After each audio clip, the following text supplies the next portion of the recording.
Bom dia, meu povo. Vamos mais para uma aula da Escola Bíblica Dominical. Mas antes de apresentar o professor e o novo tema, eu quero agradecer a todos os professores, a todas as pessoas que colaboraram com a Escola Bíblica Dominical, porque esse tema de hoje é o último da revista Conflito da Vida. Então nós tivemos pessoas que se dispuseram a estar aqui conosco, gravando, pessoas que, apesar da situação da pandemia, não sabiam o que ainda estava por vir lá no início, eles estiveram aqui com a gente, para que nós pudéssemos dar continuidade a esse ministério do ensino da Palavra de Deus. Então, o meu muito obrigado a todos os professores, a todos os colaboradores, as pessoas que ficaram por trás das câmeras, que editaram os vídeos. Louvado seja Deus pela vida de cada um de vocês. E agora eu vou apresentar para vocês o professor que vai trazer a lição Como Aconselhar Pessoas. É o Mário que vai trazer para a gente esse tema. Boa aula, Deus nos abençoe. Bom dia a todos, uma alegria estar aqui com os irmãos novamente para falar dessa lição, é a última lição dessa nossa revista, né? E nós, como fomos abençoados durante todo esse tempo que aqui tivemos, numa série de lições muito propícia para o nosso tempo, porque estamos vivendo dias realmente diferentes, né? Atípicos, e dias em que a gente precisa muito da graça de Deus, do conhecimento da palavra, e sobretudo, né, nesses dias do contato, do carinho, da amizade, né, dos irmãos, da família, e tendo a orientação de Deus para nortear a nossa vida, né, as nossas escolhas, os nossos caminhos. E hoje nós vamos falar de como aconselhar pessoas, né? Bem, queridos, quando nós falamos de conselho, aconselhar, né, nós vamos abordar um tema que é assim, de extrema necessidade, importante no nosso dia, que é aconselhamento, ou dar conselho, né? Existe um dito popular que se conselho fosse bom, ele era vendido, ele não era dado, né? Mas a gente sabe que não funciona assim, né? A gente sabe que hoje nós temos aí muitos conselheiros, né, profissionais, temos conselheiros bíblicos, né? E a nossa vida é cercada de pessoas a nos aconselhar. Nós temos os médicos que nos aconselham qual medicamento tomar, quais medidas de saúde da nossa vida, né? Nós temos, quando vamos fazer uma casa, você tem os engenheiros para te aconselhar, arquitetos, né? Quando você vai fazer uma atividade física, você tem os professores de educação física, né? Os personal trainer que existe hoje, eles estão aí para te aconselhar, né? Nós temos os nutricionistas, né? Nós em tempos de Covid, né? Nós temos os nutricionistas para nos ensinar, nos orientar no que nos alimentar, a saúde. Então, nós temos, queridos, muitas pessoas que nos aconselham, né? Inclusive, isso é profissão de muita gente, né? Você tem as pessoas que aconselham aonde aplicar dinheiro, aonde não aplicar. Enfim, existe uma série de situações que você vai ter pessoas a te aconselhar. Mas o que nós queremos nesse momento, não só abordar todos esses parâmetros que falam de conselho, de aconselhamento, mas sobretudo, né, o conselho do Senhor, o conselho da palavra de Deus, né? E nós temos uma lição que tem como base a vida de Elias, né? O nosso profeta que passou por tantas coisas na vida dele, e ele se encontra numa situação que nós vamos estudar hoje, né? É uma situação difícil em função de escolhas erradas lá de trás, né? Eu vou contar um pouquinho rapidamente a história, por que chegou no momento de Elias, a depressão dele, o desgaste dele físico, emocional, espiritual, que é comum, né, a qualquer pessoa, né? E aqui nós estamos falando de Elias, né? Um grande profeta, um homem de Deus, mas que, como nós temos na carta de Tiago lá, um homem como nós, né, com as mesmas dificuldades, as mazelas, e se encontra em uma situação como essa. Mas eu queria só contextualizar um pouquinho, porque quando se fala de Elias, nós temos que ver o contexto. O que aconteceu? O que houve, né, naquela ocasião para que chegasse nesse momento de Elias, de estresse, de cansaço, né, essa fadiga que é comum a todos nós. Bem, nós temos, rapidamente falando, para não tomar muito tempo, né, Acabe, ele foi o 7º rei de Israel, e ele se casa com quem? Com Jezabel. E quem era Jezabel? Né? Você vê aonde às vezes a gente começa a não observar os conselhos, e principalmente o conselho do Senhor. Né? Acabe deveria, ou ele precisaria estar observando a palavra de Deus e não se envolver com aqueles países, aquelas terras, aqueles costumes que não eram o costume de Israel, o Deus que não era o Deus de Israel. E então ele se casa com Jezabel, cujo pai, eu tenho o nome dele aqui, é o Etbaal, né? Ele é rei de Tiro, né, em Sidom, e que era um adorador de Baal. Então você veja bem aonde que Acabe vai se enfiar, aonde ele vai se envolver. Conselho ele tinha da palavra de Deus, só que ele escolheu de acordo com os seus olhos. Ele não buscou o conselho do Senhor, ele não buscou o conselho em Deus, apesar de ser rei, apesar de conhecer a palavra de Deus, conhecer o Deus de Israel, ele não buscou. E o que aconteceu? Infelizmente, todos os costumes da esposa dele, da família da esposa dele, trouxe para o meio de Israel. E eles começaram a trocar o Senhor Deus dos Exércitos pelo culto a Baal. Então, o que aconteceu? Trouxe tristezas, mazelas, derrotas na vida do povo de Israel, até o ponto em que Elias entra em cena, dizendo que ele estava fazendo uma coisa errada e por causa disso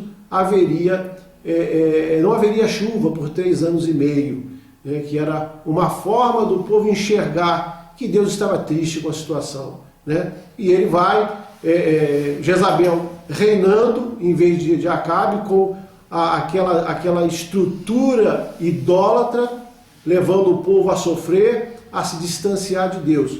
E os irmãos chegam até o texto de hoje, que a gente vê Elias levando, pedindo a Acabe que levasse o povo de Israel para o monte, para que ele pudesse ali o povo escolher entre Deus ou entre a idolatria, entre Baal. E ali o povo, né, o texto da fala que o povo fica sem responder a Elias. Fica sem responder. Então, as nossas escolhas e às vezes a nossa vida sem o aconselhamento da palavra de Deus, sem o aconselhamento de Deus, né? A gente vivendo segundo o nosso conselho, segundo aquilo que nós achamos que é certo, vai chegar um ponto que alguém vai nos falar alguma coisa que vem de Deus, mas nós vamos ficar em silêncio. Nós não vamos aceitar, né? Porque o nosso coração está tão distante do propósito de Deus que nós já não ouvimos a voz dele. E Elias faz aquele altar ali, ele restaura o altar, e naquele dia Deus se faz presente, derramando fogo do céu. Os irmãos conhecem bem o texto, né? E depois disso, eles destroem todos aqueles profetas de Baal, de Azera, né? E isso traz uma raiva muito grande em Jezabel, que procura perseguir Elias, ao ponto dele chegar nessa situação que nós vamos ter a lição hoje, que é esse aconselhamento, ou como aconselhar pessoas, tendo como base a vida de Elias e o processo depressivo que ele passou, tá bom? Eu vou pedir uma gentileza a Michele, para que leia para nós rapidamente, Michele, só mesmo esse versículo-chave, por favor. Não vamos ler o texto todo, porque eu já resumi. Eu acho que ficou bem assim entendível, né, para as pessoas. Cristo habite ricamente em vocês. Instruam e aconselhem-se mutuamente em toda sabedoria, louvando a Deus com salmos, hinos e cânticos espirituais, com gratidão no coração. Colossenses 3,16. Esse é nosso versículo-chave. Eu agradeço a Michele pela contribuição. Entrando na revista, nós temos o seguinte na introdução. Todos nós nos lembramos do contexto em que o profeta Elias é usado por Deus numa saga extremamente intensa. Eu acabei de falar para os irmãos. Após as duras perseguições promovidas pelo rei Acabe, as experiências maravilhosas do suprimento de Deus para as suas necessidades básicas, seja por meio dos corvos, né, onde ele era alimentado, ou da videira, ou da viúva que o sustentou, Elias se apresenta perante o rei, enfrenta os profetas de Baal e é ameaçado por Jezabel, a esposa do rei. E agora foge para Horebe. Veja bem, nós vamos frisar essa palavra, que é o monte de Deus. Em meio a uma crise existencial de grandes proporções, a ponto de pedir para si a morte. O texto adotado como básico para a nossa lição hoje ilustra bem o processo de aconselhamento e as 5 etapas apresentadas por Gary Collins para nos ajudarem no trabalho de apoio às pessoas. Embora seja um texto bastante conhecido e muito explorado quando se trata de problemas em aconselhamento cristão, especialmente quando se trata de depressão. Ele será usado porque a maneira adotada pelo próprio Senhor Deus nos dá uma perspectiva muito interessante do ponto de vista do conselheiro. Esse é o tema da nossa lição hoje, né? Então nós vamos falar um pouquinho desse relacionamento de Deus e de Elias nesse processo dele de tristeza, de cansaço, de fadiga e de depressão. Interessante, né, notar aqui que quando nós vemos aí esse problema na vida de Elias, você vê que ele quer e Deus aponta o Monte Horebe, né, para que ele vá ao Monte Horebe. Então havia um objetivo claro para resolver o problema de Elias, ainda que talvez ele não soubesse, devido aos problemas que ele vinha enfrentando da investida de Jezabel e também de Acabe na vida dele, porque os problemas às vezes nos fazem perder o nosso objetivo principal, que é o quê? Horebe é o monte de Deus. Deus continua no mesmo lugar. Eu queria deixar essa... Deus não mudou. Nós mudamos, nós passamos por problemas. Mas o nosso Deus, o teu Salvador, o teu Redentor, Ele não muda. Ele é eterno. Ele comanda todas as coisas. E muitas vezes, como Elias, nós achamos que estamos desamparados, estamos sozinhos. Então, uma coisa que eu queria já deixar para você nessa manhã é que você entenda, por mais que você esteja passando problemas, e eu também, existe um Horebe para você, existe um monte de Deus para você.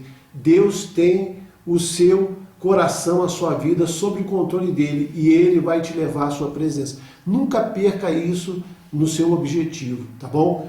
E nós queremos, dentro dessa caminhada de Elias até o Horebe, que o autor aqui ele classifica, ou ele coloca em 5 pontos fundamentais, que nós vamos falar agora desses pontos, tá? Fala de conexão. Eu queria pedir, por gentileza, se o pastor Sérgio pudesse ler para nós essa conexão, né? Nós teremos aqui 5 pontos. Temos conexão, temos exploração, temos planejamento, temos desenvolvimento e temos encerramento. Esses são os passos que Deus proporcionou dentro da visão do autor, né, para resolução do problema que Elias estava sofrendo. Por favor, pastor, nos ajude. Conexão, baseado em 1 Reis 19, de 1 a 8. A primeira disposição de Elias é para fugir e morrer. O primeiro passo para a ajuda era dar a ele a oportunidade de fugir, renovar as energias básicas. e encontrar disposição para ir ao encontro do conselheiro, nesse caso, o próprio Deus. Ele precisava de sono, alimento e forças para tomar a iniciativa do processo de restauração. Deus providenciou as condições básicas para que isso acontecesse. O primeiro e grande desafio em aconselhamento acontece na etapa que Collins chama de conexão, ou seja, a criação de laços entre o conselheiro e o aconselhado, com o objetivo de estabelecer um programa de ajuda, que no caso é o aconselhamento.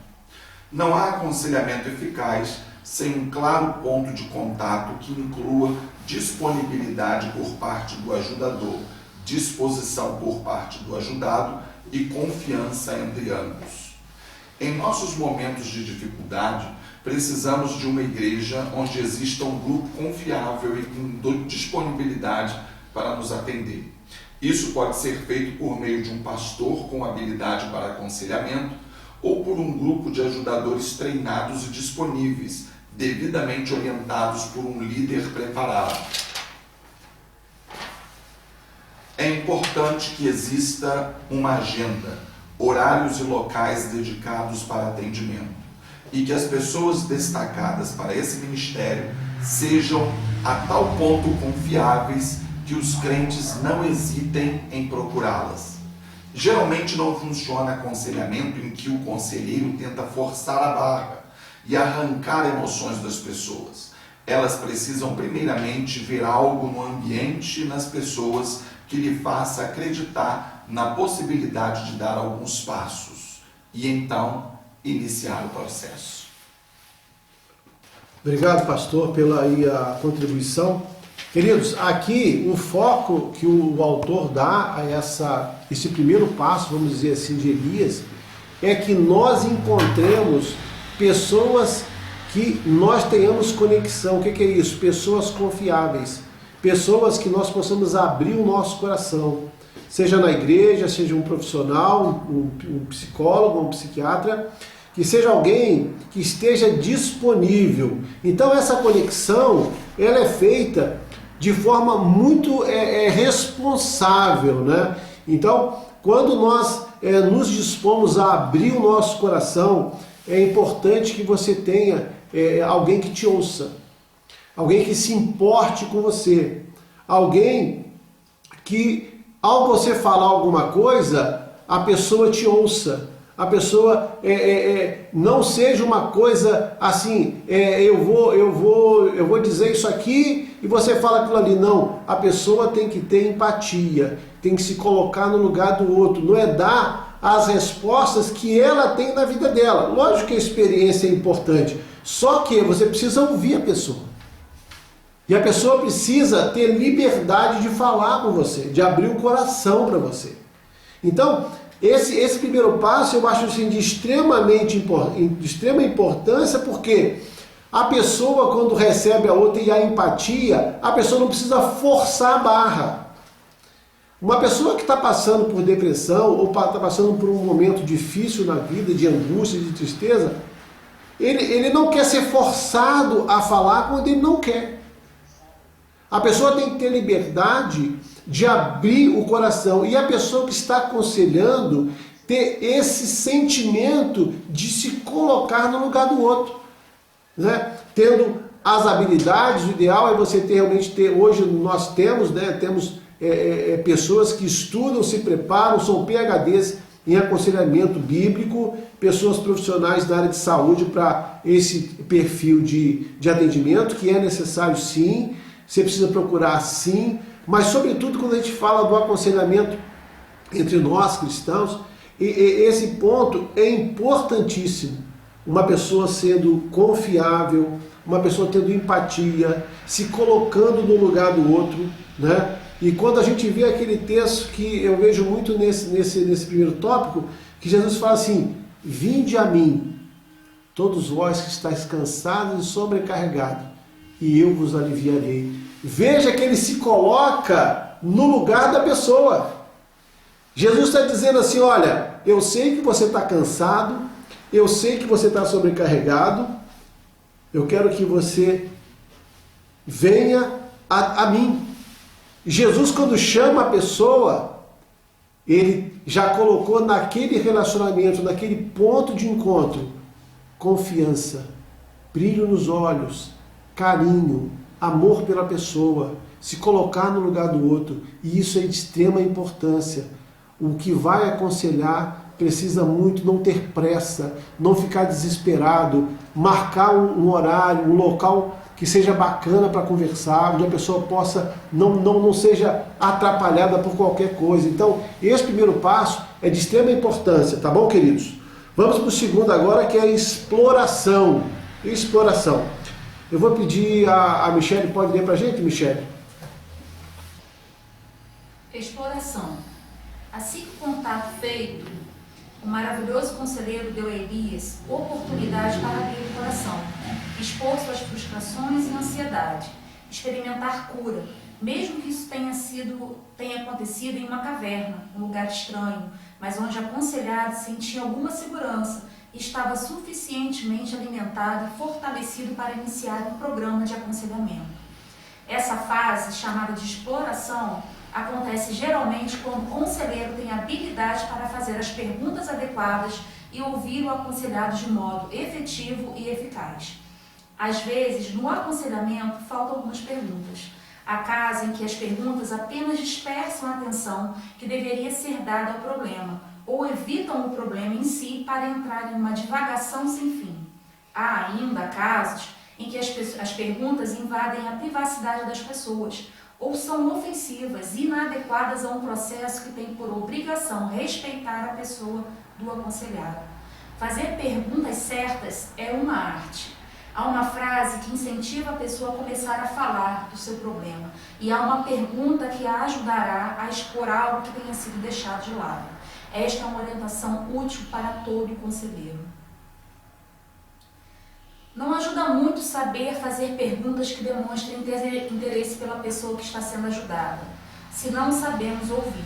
Todos nós devemos ser tardios para falar e prontos para ouvir. E em aconselhamento, isso é fundamental. Saber ouvir inclui dar atenção total à pessoa, sem qualquer reserva para cuidarmos ou pensarmos em outras coisas. Por isso é tão importante separar um local e um momento adequado para o aconselhamento, onde não haja interrupção por telefone, filhos ou outros elementos estranhos ao aconselhamento. Além do tempo e do local, temos que dedicar o corpo, inclusive literalmente a postura corporal, e a mente para ouvir, refletir, considerar com a pessoa, dar toda e absoluta atenção. Queridos, essa exploração ela é muito interessante, porque às vezes você quer conversar com uma pessoa, você quer alguma informação da pessoa, só que você não sabe fazer as perguntas. Isso na minha profissão é de extrema importância, né? Saber o que o seu cliente precisa, qual é a necessidade dele. E nós somos treinados com técnicas de vendas para você fazer as perguntas corretas, perguntas abertas, fechadas, né? Não vou dar um curso aqui de vendedor, não. Eu não tenho nem competência para isso, né? Mas, na realidade, tem duas perguntas que o nosso que escreveu a revista, né? Ele fala que é muito interessante, né? Não importa onde a pessoa esteja, aqui no caso Elias estava dentro de uma caverna, né? O importante é o amor, o carinho, a forma como Deus tratou ele. Como o conselheiro deve tratar a pessoa que está sendo aconselhada.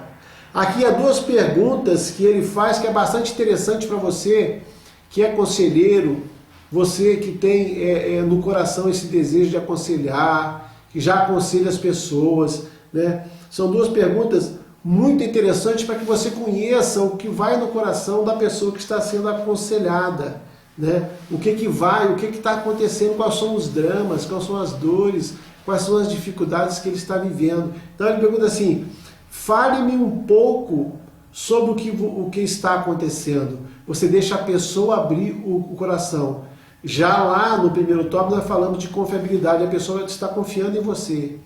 E ele, quando você faz essa pergunta, ela se sente à vontade para abrir o coração dela. Outra pergunta: há algo mais que você deseja falar? Queridos, muitas vezes, eu vou dizer uma coisa para vocês, o conselheiro, se ele só ouvir, ele já vai dar um alívio para esta alma que está atribulada muito grande.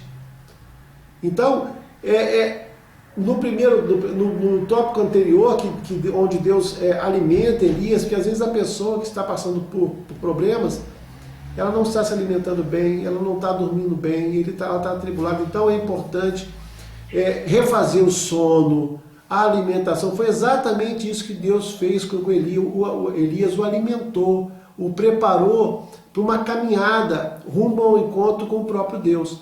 E aqui, nesse ponto, o que eu acho interessante é que Deus chega para Elias. Ele poderia pagar um monte para Elias, ele podia falar muita coisa para Elias.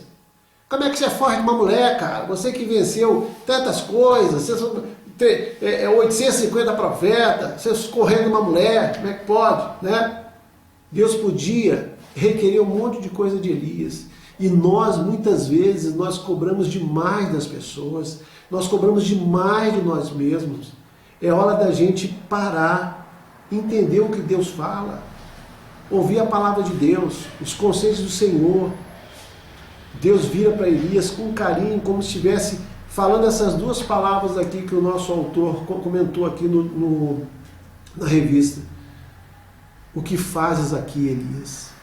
Queridos, quando eu ouço essa palavra vindo dos lábios de Deus, eu me apaixono cada vez mais por esse Deus, porque é um Deus que se preocupa conosco, é um Deus que se preocupa com você. Então a pergunta que ele te faz nessa manhã é essa: o que você está fazendo aí? O que fazes aí, Elias? No lugar de Elias, coloca o seu nome, né? O que fazes aí, Mário?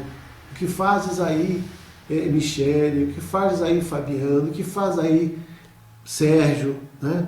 Então, queridos, é isso que Deus... Sabe por quê? Deus está interessado em que você abra o coração e fale o que está acontecendo dentro de você. Foi isso que ele fez com Elias. Ele permitiu que Elias falasse dos seus dramas, e Elias colocou para fora tudo aquilo que estava machucando ele, tudo aquilo que estava trazendo angústia, tristeza. Ele se sentia só, desprezado, sozinho, abandonado. E muitas vezes nós nos sentimos assim, porque a caminhada era difícil. Quem falou com você que seria fácil? Não é fácil. A vida não é justa. As coisas não acontecem como a gente quer. A vida é feita de coisas boas, coisas ruins. Nós vemos Elias. Gente, Elias é um homem maravilhoso, servo de Deus, obras maravilhosas. É uma referência na palavra de Deus. Olha o caos que ele viveu na vida dele. Você acha que eu não vou passar, nem você? Vamos passar. Mas o que é mais importante é nós entendermos que o nosso Deus nos chama da caverna de Adulão, nos chama do problema que nós estamos vivendo, para nos libertar, para dizer que Ele continua como Deus na nossa vida e tem projeto para você e para mim. E foi isso que Ele trouxe na vida de Elias. Elias, eu tenho um projeto para você. Por isso, você não vai ficar aqui, você vai seguir e vai fazer a minha vontade. Vamos agora ao planejamento. Fabiano, você pode nos ajudar, Fabiano, a ler? Planejamento. A etapa seguinte no programa de aconselhamento adotado pelo Senhor com Elias incluiu um plano de ação que partia da situação de sofrimento em que o aconselhado se encontrava e seguia até o encarceramento do caso, até o encerramento do caso. Havia dois elementos importantes na palavra do Senhor, nosso modelo de conselheiro. Havia uma proposta de ação e também havia esperança, entre parênteses aí, uma luz no fim do túnel. Elias precisava saber que a situação em que se encontrava não era definitiva, que havia tarefas a serem executadas por ele próprio e que havia mais recursos do que ele via no meio da sua crise existencial. Ao final do primeiro encontro, entre parênteses, em alguns casos pode ser segundo ou terceiro, Conselheiro e aconselhado precisam fazer um planejamento para o projeto de ajuda. É verdade que muitas pessoas adotam análise como um estilo de vida, entre parênteses novamente, para sempre dependentes do psicanalista. Mas no aconselhamento cristão devemos ter noção de princípio, meio e fim do programa de ajuda. Em alguns casos, isso significa quase fazer um contrato, o que cada parte vai fazer, quando e onde vão se encontrar, quantos encontros são planejados e qual é a responsabilidade de cada um, e assim por diante. O ajudador não é o sabe-tudo. Quem tem que resolver os problemas do que está sendo ajudado, ele serve de uma experiência pessoal, do fato de estar pessoalmente mais saudável e capaz de olhar o problema objetivamente, menos envolvido emocionalmente, e capaz de encontrar com o outro as alternativas para um plano de ação. Geralmente as pessoas que enfrentam dificuldades emocionais ficam travadas e perdem muito da capacidade de criatividade. Além disso, elas ficam desanimadas e não acreditam que possam existir saídas para o problema. Na maioria dos casos, a pergunta básica a ser feita é: o que você acha que podemos fazer para solucionar esse problema? E depois, então, se a pergunta: o que posso fazer para ajudá-lo nesse esforço que você está fazendo? Feito isso, cabe ao conselheiro manter o ânimo, oferecer encorajamento, ajudar o aconselhado e acreditar no futuro. Obrigado, Fabiano, aí pela compartilhar conosco. Queridos, quando se fala de aconselhamento, é necessário se fazer um planejamento para esse aconselhamento. Por quê?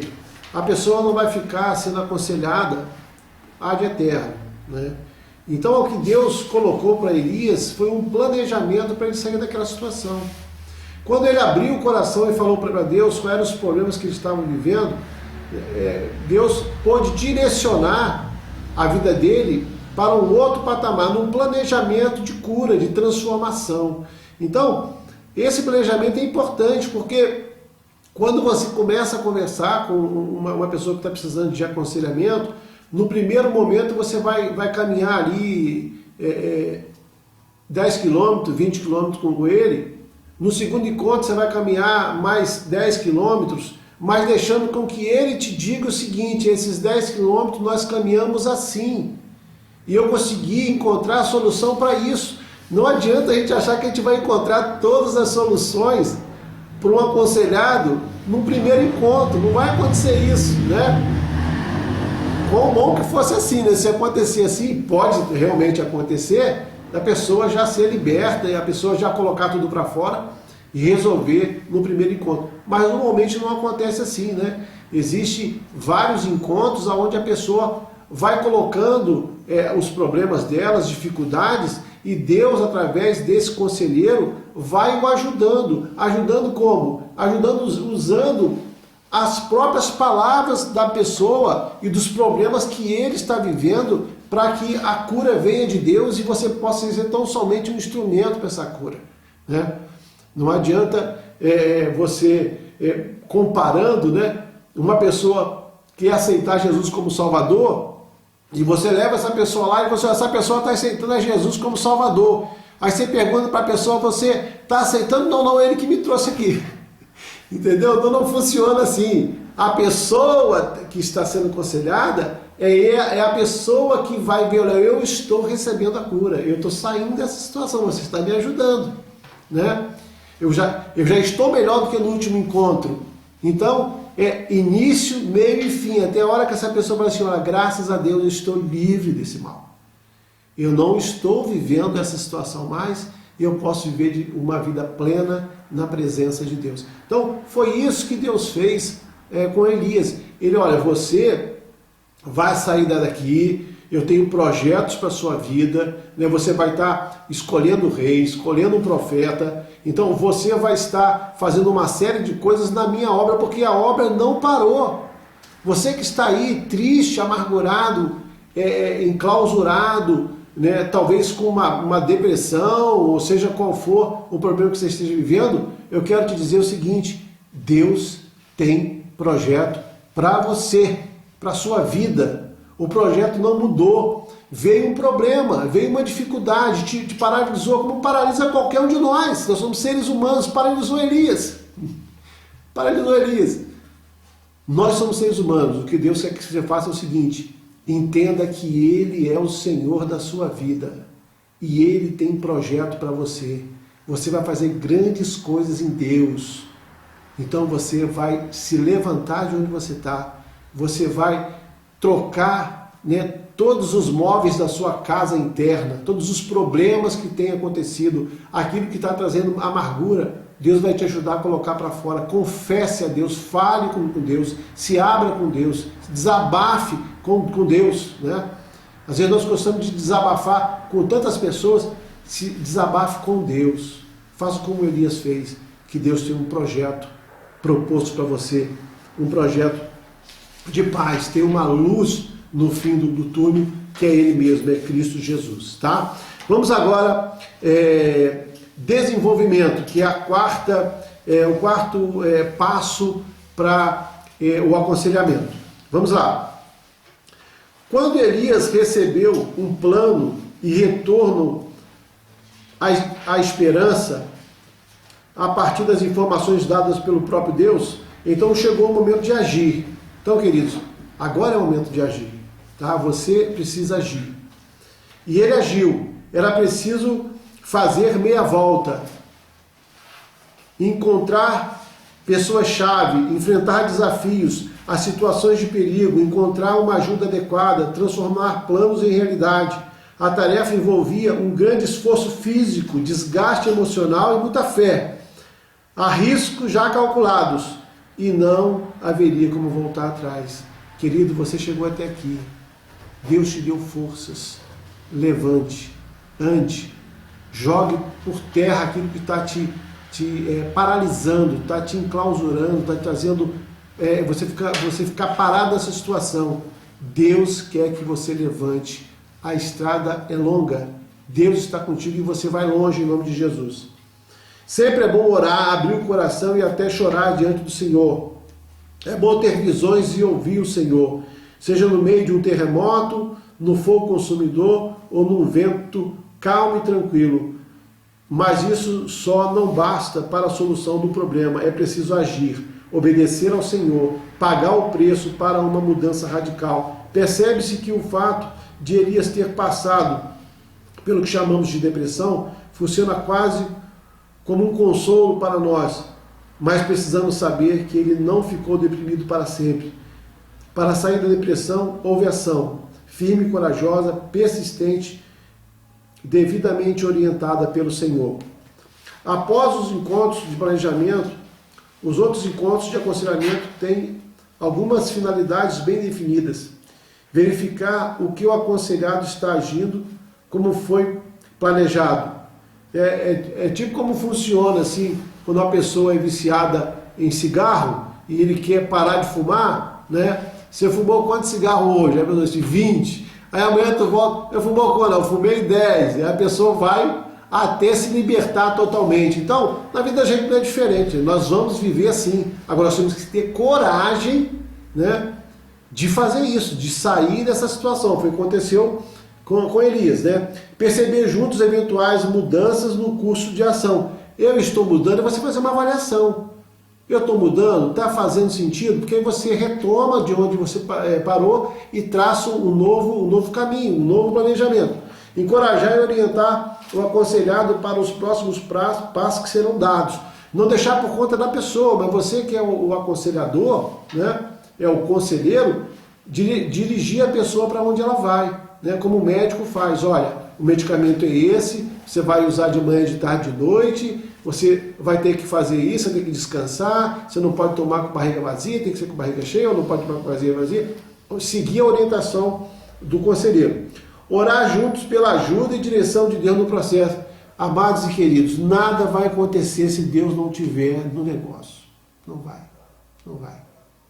Elias não sairia daquela caverna se Deus não tivesse com ele, se Deus não se preocupasse com ele, se Deus, sobretudo, não fosse a motivação maior da vida dele. Então eu sei que você que está me ouvindo, nós que estamos aqui, a motivação maior nossa é sabermos que Deus está conosco. Se a tua motivação não é essa, eu sinto te dizer, você precisa rever os seus conceitos. Você precisa rever o que você está fazendo. Porque quando você está no Senhor, a sua vida é dirigida por Ele, para que a glória do nome dEle, para que a obra dEle, para que a vontade dEle seja feita na sua vida. Então, isso eu te deixo essa dica, né? Esteja na direção de Deus. Há casos em que o planejamento prevê um determinado número de encontros à medida em que o problema está sendo solucionado. Verifica-se que há necessidade de mais ou menos tempo. Todavia, os encontros e aconselhamentos não podem constituir apenas em jogar a conversa fora, ou muita choradeira. Essa é uma etapa de desenvolvimento e muito trabalho. Ação firme para que juntos, conselheiro e aconselhado, possam encontrar esperanças e caminhos adequados para o sucesso no aconselhamento. Vocês vejam bem, imagine que Deus vira para Elias e vai dizer: Elias, dá uma sentadinha, vamos pegar um café aqui e vamos começar a tomar. Essa parte é por minha causa, não está lá na Bíblia não, tá? Vamos bater um papo aqui. Mas você, camarada, como é que pode? Se ficar divagando, você sair do projeto, da orientação, do planejamento, você vai criar mais problemas para você e para quem você está aconselhando.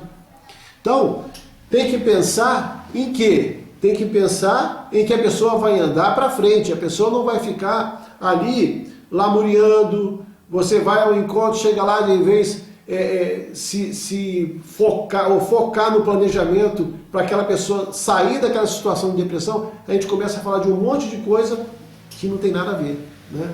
Então, essa é a dica aqui do autor, para quando você for fazer um aconselhamento, chegar lá, você se focar no aconselhamento, né? Se você vai falar com a pessoa sobre X, fala sobre X. Se o problema hoje é angústia, é falta de perdão, se é uma decepção, se é uma perda, você vai conversar e vai focar naquela situação que a pessoa está vivendo, porque senão você começa a conversar, passa o período todo do aconselhamento e vocês falaram só de amenidades.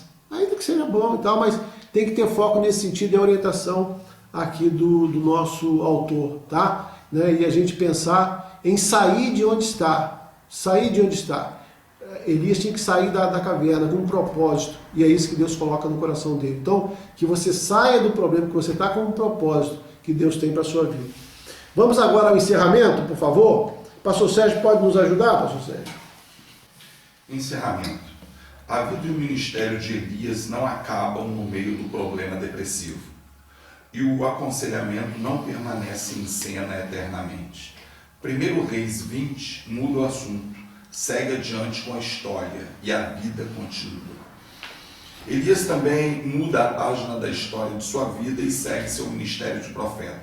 Ele não era um doente ou um problemático, mas apenas estava com um problema e precisava de ajuda. Ajudar pessoas significa conhecer que elas são capazes e que suas histórias de vida são anteriores e posteriores aos problemas que eventualmente enfrentam. Como lembrado no livro Aconselhamento Cristão, com o tempo, conselheiro e aconselhado observam que a relação construída para resolver problemas já não é tão profunda quanto antes. Pode haver uma discussão sobre o que o aconselhando pode fazer para enfrentar novas situações adversas. Depois disso, deve ficar claro que, se houver necessidade de outros aconselhamentos no futuro, a porta estará sempre aberta. O aconselhamento cristão não deve criar um relacionamento de dependência, mesmo que todos nós entendamos o papel da interdependência natural no corpo de Cristo. Trabalhamos para a libertação das pessoas e não para mantê-las presas num programa sem fim. Além disso, o aconselhamento não pode ser abandonado, mas deve ser concluído.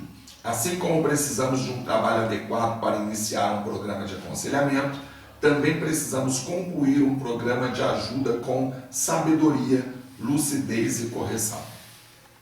Eu acho essa parte aqui, esse ponto muito interessante, porque essa dependência, ou pelo menos o risco dessa dependência é recorrente. A gente, infelizmente, acaba vendo muito isso. Até porque algumas situações, alguns problemas que as pessoas enfrentam, elas acabam gostando dessa dependência. Muitas pessoas gostam quando nós damos as respostas, quando nós nos colocamos assumindo determinadas responsabilidades delas, e algumas pessoas parece que gostam desse tipo de dependência. E isso realmente precisa ficar claro já desde o primeiro momento, que essa relação de dependência, ela não é saudável, e que as pessoas que estão sendo aconselhadas, se elas não estiverem dispostas a tomar posições, as coisas não vão acontecer, as coisas não vão mudar, porque às vezes se coloca uma esperança muito grande no aconselhamento, no conselheiro, e pensa que o aconselhamento vai fazer efeito por si só, e isso não acontece. Se as coisas continuarem sendo feitas como sempre foram feitas, as mudanças simplesmente não vão acontecer. Então, a atitude, a disposição para tomar posicionamentos, ela sempre vai ser importante, né? E essa interdependência precisa sempre ficar clara, que não pode existir, né? Não pode acontecer. Obrigado, pastor. Na realidade, só corroborando com o pastor falou, né? Não é uma situação que você vai viver ela eternamente, né? Não é a síndrome de Gabriela, né? Eu nasci assim, eu morri assim. Então é sair desse estado, né? Deus continua com a sua obra, com a sua mão, com a bênção na sua vida, e você não pode ficar dependente da pessoa. Tem pessoa que tem pessoas que aconselham que acham até legal o outro ficar dependente dele. Não, ele só fica bem se eu estiver lá. Coisa não pode ser assim, né? Você imagina, né? A pessoa tem que ficar bem porque Deus é o Senhor da sua vida. Você tem que ter certeza disso, né? Que Ele é um Deus consolador, Ele está contigo, né? As pessoas ajudam muito, nós precisamos das pessoas, dos conselheiros, mas nós não podemos ficar dependentes de conselheiro, só do Espírito Santo e de Deus, não nesse sentido, né? Que se a pessoa não estiver lá, eu vou entrar em depressão. Se a pessoa não estiver lá, eu vou cometer uma coisa, a vida segue o seu curso, né? E é isso que esse último ponto traz, né? E o pastor Sérgio vai falar também um pouquinho mais aqui para nós partirmos para a conclusão. É interessante a gente salientar o seguinte: no caso de Elias, dentro do contexto que está se ministrando, o conselheiro era o próprio Deus. E curiosamente, não houve essa interdependência nem do próprio Deus. Isso daí é de saltar os olhos. Em que sentido? Porque afinal de contas, como você disse, nós temos que depender de Deus, e temos mesmo. Mas nesse caso, não era uma dependência no sentido de direcionamento, no sentido de amor, de obediência. Deus ali dentro desse processo, estava agindo como conselheiro. E Elias, tinha que tomar decisões, tinha que se posicionar, né? Então Deus nos orienta, Ele lança a sua palavra, Ele lança a sua direção, mas vai sempre haver necessidade de nós nos posicionarmos. Ou seja, nem Deus poderá fazer alguma coisa por nós se nós não quisermos que Ele faça, se nós não autorizarmos, né? Deus não é manipulador, Ele não é ditador, Ele vai orientar, Ele vai lançar os direcionamentos, os ensinamentos, e nós vamos seguir ou não. Agora a gente tem que ficar ciente de que se não seguir, a coisa não vai funcionar, né? Obrigado aí, o pastor, pela palavra. Vamos para a conclusão da nossa lição. Vamos lá. Conclusão. Estudar o processo de como aconselhar a pessoa nos coloca inevitavelmente no estudo acerca das qualidades do conselheiro cristão. Basta seguir os passos apresentados e veremos como as coisas acontecem. Só fazendo aqui um overview, aqui uma revisão rápida, né? Ele coloca assim: primeiro, conexão. Para possibilitar a conexão, o conselheiro deve ser alguém confiável, alguém com autoridade espiritual, e alguém aberto, disponível para as pessoas. Ele faz um resumão aqui, tá, gente? 2. Exploração. Se desejamos fazer uma boa exploração, o conselheiro deve ser alguém capaz de ouvir, ser totalmente ético, alguém que não fala para os outros o que lhe é confidenciado, paciente e capaz de analisar informações. 3. Planejamento. Quando se trabalha em planejamento, o conselheiro precisa ser alguém com visão ampla, capaz de perceber o que acontece em volta do problema que está sendo tratado, hábil para sugerir planos e construir projetos para o aconselhado, sem impor ideias e com o máximo respeito pela pessoa. Número 4, desenvolvimento. O desenvolvimento acontece quando o conselheiro é capaz de fazer o acompanhamento, sabe cobrar o cumprimento de tarefas sem ofender e sem enfraquecer o processo. Embora o aconselhado seja uma pessoa interessada e por isso deveria tomar iniciativa e ser perseverante, devemos saber que o conselheiro, pelo menos na teoria, é a pessoa que passa por um momento saudável e deveria estar pronta para se tornar o pilar principal nesse relacionamento. 5º e último, encerramento. O encerramento depende de um conselheiro maduro e lúcido, pronto para fazer a avaliação adequada para liberar o aconselhado e dar alta. Por fim, o conselheiro deve ser capaz de fechar a conta, abrir portas a um acompanhamento posterior na medida certa e da maneira correta. Então, queridos, assim nós terminamos a nossa lição, né? Eu só queria deixar aqui, rapidamente, quando a gente fala de conselho, alguns versículos que a Bíblia fala sobre conselho, para que a gente veja, né, a profundidade, a importância e a necessidade do conselho bíblico, do que a palavra de Deus tem a nos orientar, a pautar a nossa vida. Veja bem, quando a Bíblia fala, as más companhias corrompem os bons costumes. Quando a palavra de Deus fala assim, o caminho do insensato parece justo, mas o sábio ouve os conselhos. Sem diretrizes a nação cai, o que a salva é ter muitos conselheiros. Ouça conselhos e aceite instruções, e acabará sendo sábio. Muitos são os planos no coração do homem, mas o que prevalece é o propósito do Senhor. Apegue-se à instrução, não a abandone, guarde-a bem, pois dela depende a sua vida. Esse versículo, ele é muito assim, interessante, né? Está em Provérbios 4,13, porque realmente, queridos, depende a nossa vida em quem nós temos aconselhado. Se não é na palavra de Deus, com pessoas que são de Deus, fica muito difícil a caminhada.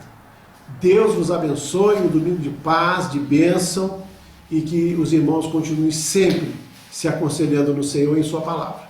Deus abençoe.